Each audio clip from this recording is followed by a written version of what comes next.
నమస్కారం అందరికీ. ఈరోజు మనం తెల్ల బట్టల గురించి డిస్కస్ చేస్తాం. నేను doctor Jincy, consultant reproductive medicine, obstetrician gynaecologist, Joy hospital, Ongole.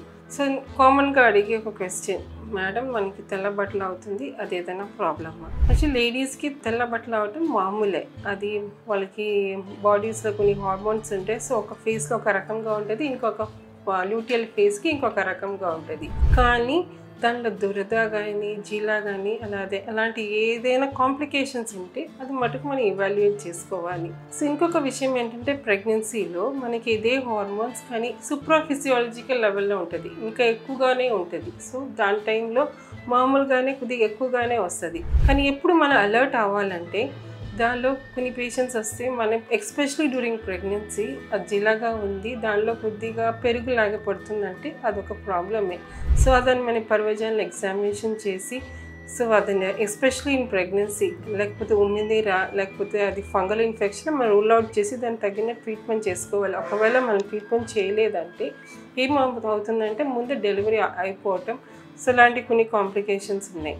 So ఫస్ట్లోనే మనం డయాగ్నోస్ చేసామనుకో మనకి ఇలా ప్రాబ్లమ్స్ లేకుండా మనం జాగ్రత్తగా ఉండొచ్చు. దానికి ట్రీట్మెంట్ కూడా ఉన్నాయి, అది ఎఫెక్టివ్ కూడా. So why not we take that opportunity and solve the problem. ఇంకొక విషయం అంటే, ఉమ్మినీరు ఫస్ట్ ప్రెగ్నెన్సీ అయ్యే వాళ్ళకి మామూలుగా మనకి పాస్ పోసినట్టు మనకి ఫ్రీగా యూరిన్ పోయినట్టు అప్పుడప్పుడు వస్తుంది. సో అది ఉమ్మినీరా లేకపోతే యూరినా మనం డిఫరెన్షియేట్ చేసుకోవాలి. సో ఎస్పెషలీ ఫస్ట్ ప్రెగ్నెన్సీలో లేడీస్కి వాళ్ళకి అర్థం అవ్వదు. సో ఎట్లాంటి మనకి ప్రాబ్లం ఉంటే మనం వెంటనే మీకు ట్రీట్మెంట్ చేసే డాక్టర్ దగ్గర మీరు కన్సల్ట్ అయ్యి వాళ్ళు పీవీ చేసి చూస్తారు. సపోజ్ అది ఉమ్మినీరు అయితే బేబీ డ్రై అయిపోతుంది, బేబీ లోపల ఐయుడి కూడా అవ్వచ్చు. సో మనం ఇలాంటి సింప్టమ్స్ మనం నెగ్లెక్ట్ చేయొద్దు, మీరు కన్సల్ట్ అవ్వండి, వెంటనే ట్రీట్మెంట్ చేసుకోవచ్చు. మీకు మీ బిడ్డకి అది క్షేమంగా ఉంటుంది. విడిగా ఎప్పుడైనా మైలా కానీ అది దురద కానీ అట్లాంటి ఇచ్చింగ్ కానీ అలాంటి ఎస్పెషల్లీ ఉన్నప్పుడు కలర్ మారుతాయి. లైక్ కొన్నిసారి ఎల్లోయిష్ గ్రీనిష్ ఎల్లో కలర్ కూడా వస్తాయి, అది ఇంకొక ఇన్ఫెక్షన్. దానికి ట్రీట్మెంట్ కూడా దట్ ఈస్ కాల్డ్ ఇది మనం మిక్స్డ్ ఇన్ఫెక్షన్ చెప్తాము.